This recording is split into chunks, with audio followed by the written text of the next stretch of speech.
I was there when the runner showed up at the protest. The whole crowd started yelling. Everybody was real excited. If he said anything, nobody could hear him. But he showed up. That's what mattered. He was in this bright yellow tracksuit, like out of a martial arts movie or a cartoon, with his big bubbly goggles on, big sneakers on his feet. You got the impression that he wasn't trying to hide. Once he was there, the cops pulled back a bit. You could tell they wanted to deal with him. A couple of them even went for their guns, but what was the point? He was 30 feet up the side of a building. There was no getting him down, no getting through the crowd. But he could get to them.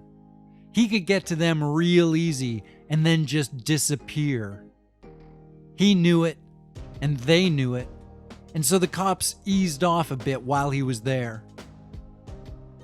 The free runner has always been a contentious figure in town. I know in the past year or so, just in North America alone, there's been a dozen or so folks who have been seen dressed up in crazy outfits with bizarre gadgets or mysterious abilities. Some seem like genuinely good people, and a few were clearly con artists or bullies, just trying to hustle a few bucks. Nobody has ever been sure what to make of the runner. Or rather, it depends on who you ask. The Daily Sun has hated him since he first appeared, and though their take on his stories is always pretty biased, they do raise a number of rational points about the ethics of having somebody running around the city, breaking trespassing laws and seemingly doing whatever they want simply because they can outrun the police. And on the other hand, if you read any of the smaller independent publications like Terminal City Weekly or that anarchist journal, Sleep Now in the Fire, you'd get a very different take on the runner. About how he might be one of the very few people in the city willing to stand between decent citizens and the constant threat of police violence and corrupt authorities. And the runner is wanted by the police, not just for questioning, but for charges of assault. There's at least a dozen police officers who have reported being attacked by the runner, though there's rarely any evidence other than the cops' stories.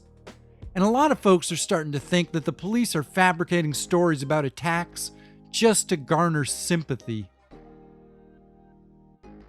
Every city has its problems. I don't know if ours are worse or better than anywhere else's. We have our own complicated racial history and systemic problems, unique to our geography and citizens. Yet, also similar to so much of what can be seen around the country and around the world. The rich get richer. They help their buddies get richer, and they use the police to keep the rest of us from walking up to their homes and dragging them out into the street. At least, that's how some people see it. I don't know. But I was there, at the protest, when the runner showed up. He's been part of this city for at least a few years, but this was the first time he'd come to a demonstration, and for a lot of folks, that was a meaningful gesture. Nobody knows much about who he really is, how old he is, what his agenda might be, who he's gonna vote for. Not like anybody could ask him. There was a massive roar from the crowd when he showed up, and like I said, you could see the cops bristle as if they were ready for a riot to kick off. It was clear that he was there for the people, though. First he threw up devil horns, and then that turned into a raised fist, which he kept held high for a good minute, until everybody in the whole crowd was doing it too. Except, of course, for the cops. He hung out for a few hours, and honestly, I'm pretty sure he's why things didn't get crazy that night. There was just something in the air, something his presence brought. It wasn't like calmer, but everybody was having a good time. There was no threat of violence or of things getting bad. We had one of our own around to keep the peace, and that seemed to set everybody off in all the right ways.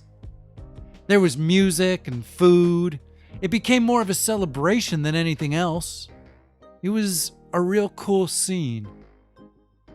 So the cops, the Daily Sun, and I don't know, Fox News, they're all going to tell you one thing: that he's a threat to the community, that he's a danger to society, that he's a violent nuisance. But as near as I can see it, the runner's just part of the city. Somebody wants to stand with the rest of us. And that's the important part to me.